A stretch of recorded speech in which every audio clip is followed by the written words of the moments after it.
Bună, dragii mei! Bine ați venit la previziunile pentru energia lunii iunie. Acestea se aplică pentru toți cei care au ascendentul, soarele și luna în Gemeni.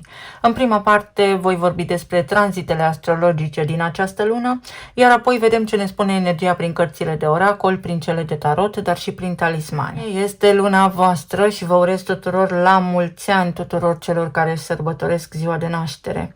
Nu doar pentru că soarele tranzitează semnul în prima parte a perioadei, ci pentru că avem lună nouă în Gemeni, mai ales că se produce pentru voi pe casa întâi. Iar acest lucru se întâmplă o dată pe an, de ziua voastră. Acest eveniment vine într-un context cu totul special, cu Uranus deja așezat aici pe casa întâi la voi. Identitatea voastră se schimbă din temelii. Sunteți în mijlocul unei revoluții personale, să îi spunem așa, care a început deja și care se va menține pentru câțiva ani de zile buni de acum înainte. Vă schimbați. Vă recunoașteți din ce în ce mai puțin în oglindă și asta este bine, pentru că faceți loc unei noi versiuni mai bune, mai autentice. Pe fundal, Saturn și Neptun continuă lucrarea lor pe casa 11-a, în zona prietenilor, a rețelelor, a grupurilor, a viziunii pe termen lung. Unele prietenii se dizolvă, altele capătă o gravitate nouă. Comunitatea voastră se restructurează în liniște. Și undeva, în adâncul lui, Pluton, care este pe casa a noua, continuă să vă rescrie filosofia despre viață, viziunea despre lume, dar și sistemul de credințe, tiparele. La începutul acestei luni, Mercur, guvernatorul vostru, care are legătură cu intelectul și gândirea, și a început tranzitul prin Rac, în casa a doua. Aceasta este casa banilor, a resurselor. Mintea voastră începe să gândească la venituri, despre stabilitate sau în legătură cu valoarea voastră în piață. Cât valorați și cum puteți să transformați acest lucru în concret, în palpabil. Conversațiile importante ale primei jumătăți de lună se vor purta în jurul banilor, negocieri, contracte, propuneri, calcule. Cu Mercur în Rac, gândirea voastră devine mai instinctivă, mai intuitivă, mai legată de siguranță emoțională și de siguranță în general, decât de aventură, impuls și risc. Ascultați-vă bine intuiția când vine vorba despre cifre, pentru că va fi doar de bine. Poate fi vorba despre faptul că atrageți mai magnetic mai mulți bani ca de obicei. Apoi avem o veste bună, Venus, zeița iubirii și a banilor, intră în Leu pe casa a treia și se mută în zona comunicării, aduce o calitate luminoasă și caldă, dramatică, asupra felului în care vorbiți și scrieți, comunicați. Este o aură mai magnetică, mai strălucitoare care vă învăluie în această perioadă și Venus pe casa a treia este o adevărată binecuvântare. Cuvintele voastre devin mai expresive, mai frumoase, mai magnetice, atrageți mai ușor ceea ce spuneți, se poate și întâmpla. O perioadă excelentă de altfel pentru a scrie, pentru a publica, pentru a vorbi în public, pentru a face conținut, pentru a flirta în mesaje, pentru a vă reconecta cu frații, cu prietenii apropiați, cu familia extinsă, într-o notă foarte afectuoasă. Vocea voastră capătă și putere și culoare. Asta mai înseamnă că prin jurul vostru, în cazul în care sunteți singuri, dintr-o glumă, dintr-o comunicare așa cu voie bună, se poate naște pofta inimii sau voi puteți intra pe radarul cuiva care vă vede foarte magnetici și deveniți voi pofta inimii acestei persoane. Apoi avem această lună nouă din Gemeni despre care am vorbit la începutul emisiunii pe casa întâi și este momentul anului pentru voi. O sămânță nouă, plantată direct pe identitatea voastră, pe corpul vostru, pe modul în care vă arătați lumii. Cu Uranus, deja aici pe casa întâi, această lună nouă are în ea o vibrație de renaștere bruscă, neașteptată, eliberatoare. Și vă puteți întreba, cine vreau să devin acum? Vreau să schimb ceva la mine, vreau să mă schimb, pentru că se poate. Ce versiune de-a mea vrea să iasă acum în lumină? Cum vreau să mă arăt lumii? Și tot ceea ce începeți în jurul datei de 14 iunie are amprenta acestui ciclu personal. Vă puteți schimba coafura, înfățișarea, felul în care vă prezentați, planurile pe termen lung în ceea ce vă privește pe voi înșivă. Este o ușă, o mare poartă de altfel care se deschide. Mai apoi Chiron intră în Taur, în zona casei a 12-a, iese din Berbec, unde a lucrat pe casa a 11-a, în zona prietenilor și a comunității foarte mulți ani, și intră în Taur, pe casa a 12-a, în subconștient, în inconștientul colectiv. Asta înseamnă că începe un ciclu lung de aproximativ 8 ani de vindecare în zona invizibilului. Chiron este vindecătorul, dar el nu vindecă în mod direct, ci pune reflectorul pe rănile noastre. În acest sens, se aprinde lumina în subconștientul vostru pentru ca voi să extrageți de acolo lucruri nevăzute, neștiute, să le aduceți în prezent în conștient și să le vindecați singuri. Lucruri mai vechi, rămășițe de durere pe care le credeați depășite, pot reveni din vis sau din senzație, nu doar din starea voastră de veche. Este o vindecare în adâncuri, sub apă, în emoție. Și nimic nu trebuie forțat în această perioadă. Doar să lăsăm să iasă aceste emoții la suprafață, aceste gânduri la suprafață, pentru că reprezintă, de fapt, pietre în bagajele noastre și avem nevoie de bagaje ușoare. Apoi avem solstițiul de vară, soarele și începe tranzitul prin rac în casa a doua.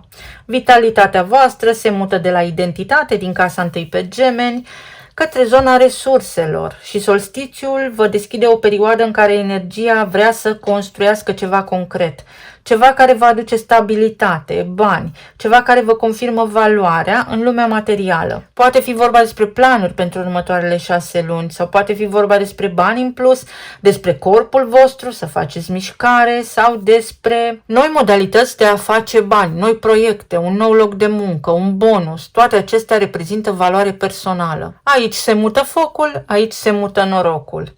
Apoi, Mercur, guvernatorul vostru, intră evident în retrogradare, în rac, pe zona casei a doua, aici unde avem banii. Acest tranzit cere atenție, să reevaluăm corect, să revizuim corect contractele, să recitim facturile, să nu uităm să le plătim, să ne întoarcem la negocierile care nu s-au închis, care nu s-au finalizat. Nu este momentul pentru a semna noi acorduri financiare importante, mai degrabă este momentul pentru a recompune, edita, reevalua acordurile pe care le avem, contractele pe care le avem. Pot reapărea în viața voastră sume de bani pierdute. Puteți recupera niște bani.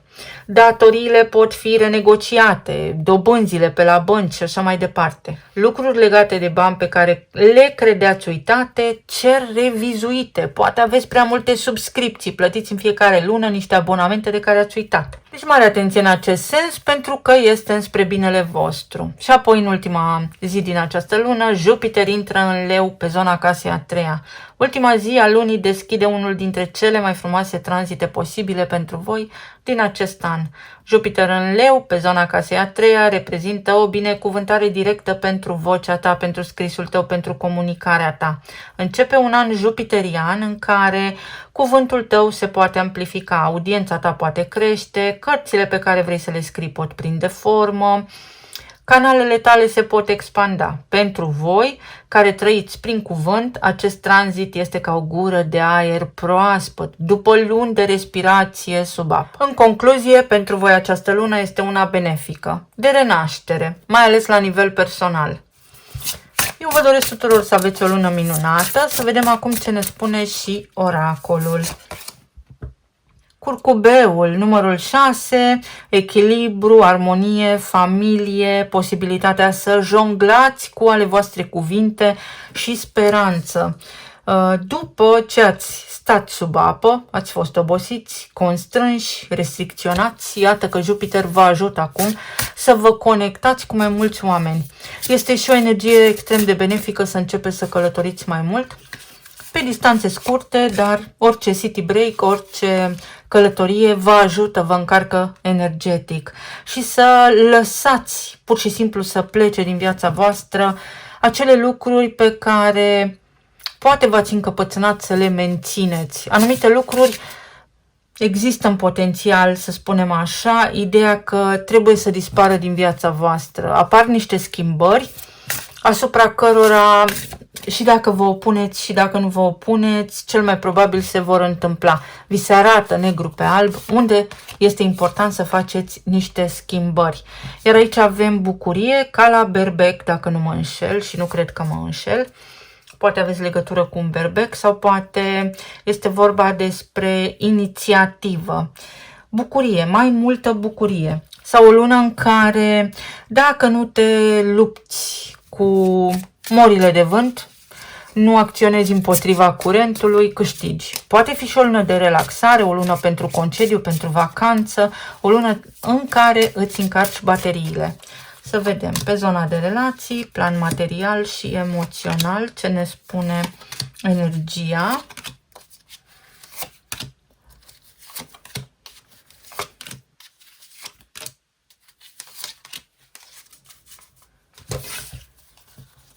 Foarte frumos, uite, după ce nu ai avut aer să respiri, ai respirat sub apă și ai rămas fără oxigen, îți revii la realitate. Avem steaua, roata destinului, 6 de cupe și 9 de spade. În acele cazuri, în relații, unde ați stat în stres, în legătură cu o anume persoană din viața voastră, care părea că se îndepărtează de voi, sau o persoană cu care nu ați mai vorbit de mult timp, sau poate nu ați stat cu gândul la această persoană, pur și simplu ați fost singuri, dar a existat cândva cineva la care ați rămas cu gândul, se poate produce o apropiere, o reapropiere, în momentul în care Mercur începe retrogradarea în rac, pentru că racul este despre emoții. Cineva posibil să aibă sentimente pentru voi, dar să fi preferat să tacă, pentru că așa și-a protejat emoțiile. Poate s-a întâmplat în viața voastră ceva, ați fost separați, să spunem, metaforic vorbind, de viață, ați luat-o fiecare pe alt drum și acum se poate întâmpla să vă reconectați. Un eveniment de hazard care declanșează o întâlnire frumoasă. Pentru alții dintre voi poate fi, după o perioadă de singurătate, întâlnirea unui suflet pereche, a omului potrivit, atunci când nu credeați că mai aveți speranță, când nu credeați că se mai poate. Ce vă spune energia? Să vă detașați, să nu mai fiți stresați dacă sunteți singuri. Să evitați stresul, să evitați să faceți din singurătate sau din lipsa unui partener un light motiv al vieții voastre. Pentru că în momentul în care eliberați această tensiune, întâlniți pe cineva și nu este doar cineva, este un suflet pereche, un om care rezonează cu voi, un om care este potrivit pentru ceea ce vă doriți voi acum. Pentru alții dintre voi sunt vremuri mai bune în casă sau începeți să călătoriți din nou cu familia, să vă simțiți bine, să vă faceți planuri, să nu mai luptați împotriva curentului. Unii dintre voi s-ar putea să fiți cumva puși în fața unor fapte împlinite de genul mi-am pierdut speranța. Nu, este doar o încercarea vieții să vă ajute să vă eliberați de niște atașamente, pentru că vă intră Chiron pe casa a 12-a, să cedați un control. Nu aveți cum să câștigați într-o anumită formă ceea ce vă doriți, sub un anumit tipar și sub un anumit modus operandi. Și atunci vă face viața să plecați din anumite locuri, din anumite relații, tocmai pentru că acelea vă încurcă și voi aveți rezervat altceva mai bun în viitorul apropiat. Pot fi niște vizite, poate fi o bucurie, pot fi niște bani, un bonus care vă ajută și pe voi și pe familia voastră. Uite, 3 de cupe, prietenii, voie bună, ieșiri în oraș, reconectare sau în grupul vostru de prieteni poate fi cineva cunoscut, dar la care nu v-ați gândit anterior ca la un potențial partener și din această lună începând să vă șoptească inima care îi este pofta și să înceapă o frumoasă poveste de iubire acolo. Este o lună cu bucurie, o lună de reîntregire emoțional vorbind, cavalerul de cupe, cineva se gândește la voi, cineva care este extrem de stresat sau dacă ați fost stresați în familie, în căsnicie, în relația stabilă pe care o aveați deja, veți vedea că această lună este mai ușoară. 3 de monede, colaborare, poate fi în zona parteneriatelor, un om care vă place, un om care este atras de voi, poate fi un coleg, poate fi un vecin, poate fi cineva care vine prin intermediul familiei extinse, poate fi o reconectare cu un fost loc de muncă, o reuniune cu foști colegi de la un fost loc de muncă, poate fi vorba despre o recuperare a bucuriei în casa voastră. Este extrem de benefică energia în acest moment.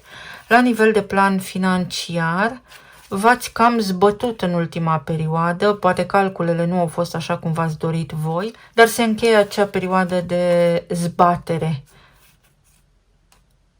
În unele cazuri ați făcut un compromis sau sunteți într-o zonă de confort, dar pe care ați depășit-o.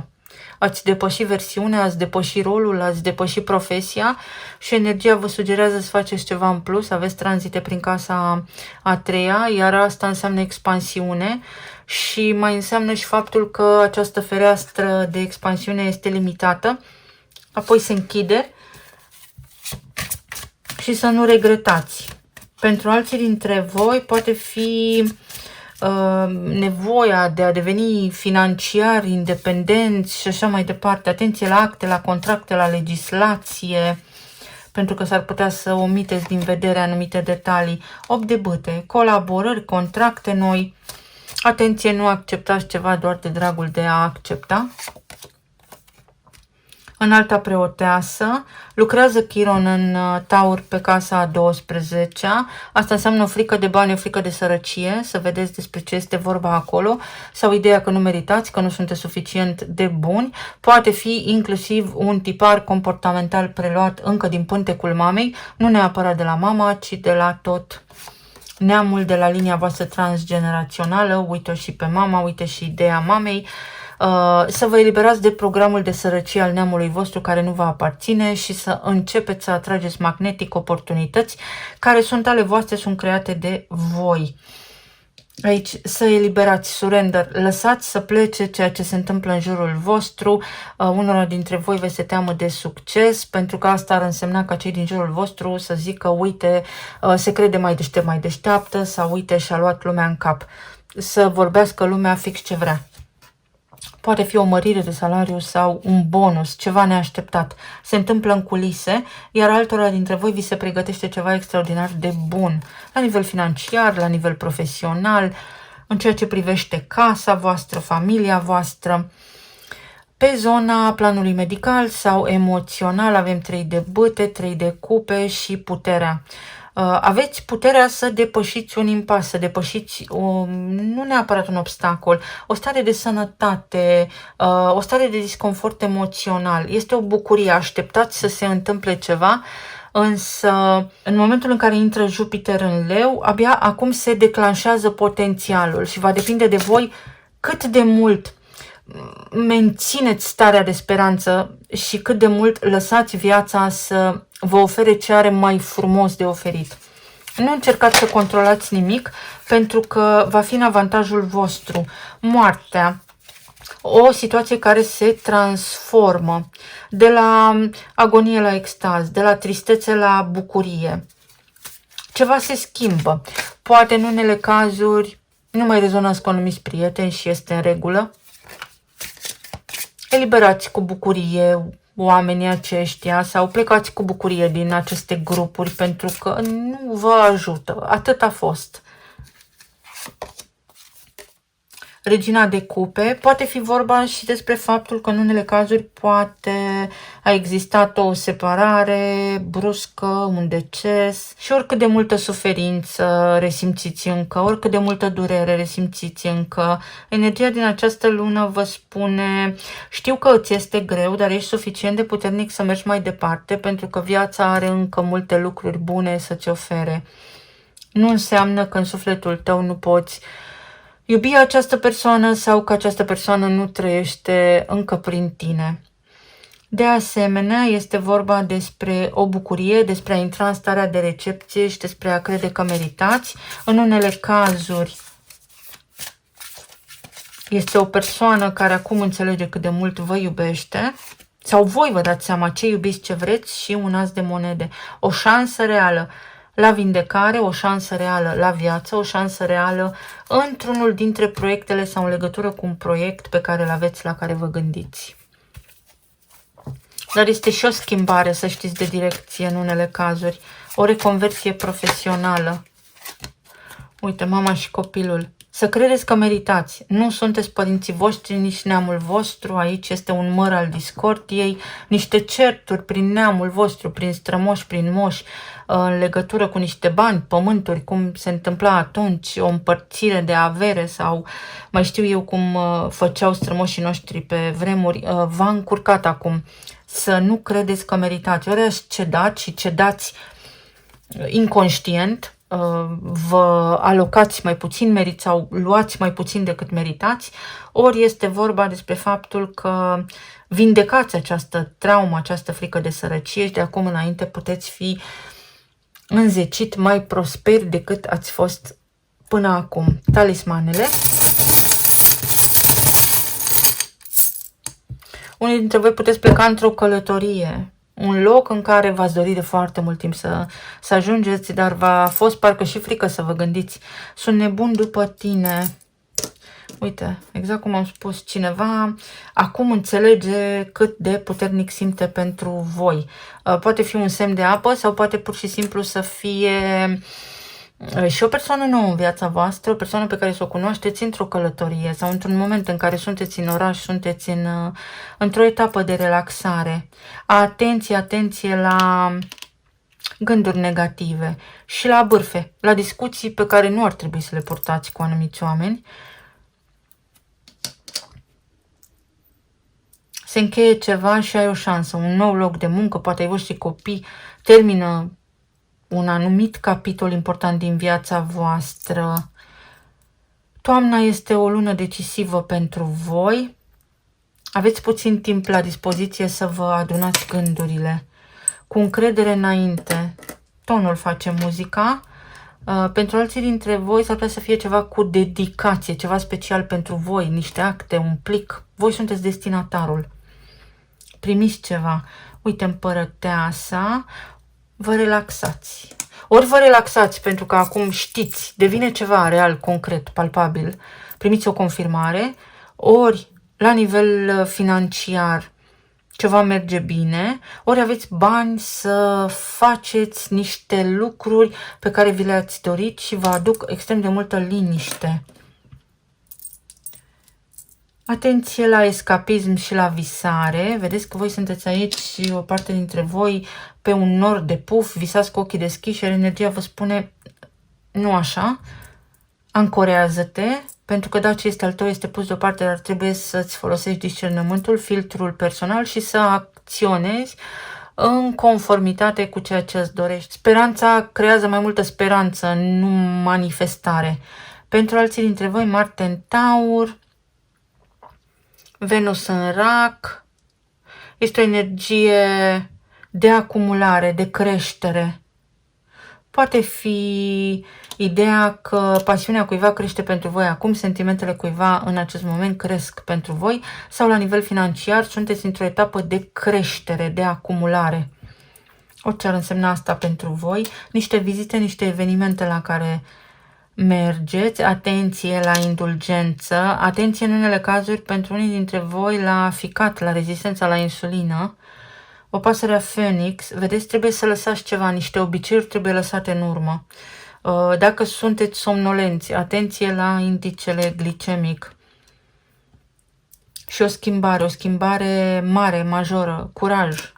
Vi se cere curaj. Uite și un berbec aici, un miel, un berbec. Un proiect nou, se schimbă ceva. Se restaurează norocul. Inițialele sunt F, G, O și Z. Goofy. O lună de bucurie, o lună în care vi se spune relaxează-te mai mult sau ia lucrurile mai încet. Degeaba încerci tu să le controlezi și ții tu hamul calului, pentru că la un moment dat calul s-ar putea să o ia pe unde vrea el. Aveți în jurul vostru unii dintre voi niște persoane care vorbesc mult și prost. Pierdeți timpul cu acei oameni. Alții dintre voi vă pregătiți de un mare experiment, ceva foarte mare.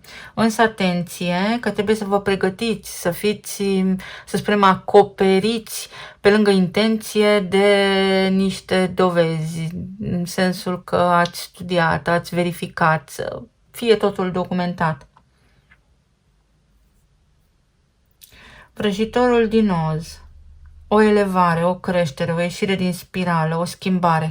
Se anunță o schimbare în viața voastră. Este ceva imprevizibil, dar apare această schimbare atunci când renunțați la atașamente și la ideile fixe, obsesive pe care toți oamenii le au. Aveți mintea puțin încețoșată, în sensul că nu prea știți ce vreți. E o stare așa de confuzie ușoară, melancolie. Mulți oameni vor revizita trecutul prin gând. Ce vă spune energia concret este să aveți grijă pe Mercur retrograd. Să nu vă destabilizați puțin sau să fiți melancolici, să fiți vigilenți, vi se recomandă, și foarte pragmatici pentru a putea lua cele mai bune decizii pentru voi. Eu vă mulțumesc foarte mult, vă doresc să aveți o lună minunată, să fiți bine, sănătoși și iubiți și să ne auzim cu bine data viitoare. Pa, pa!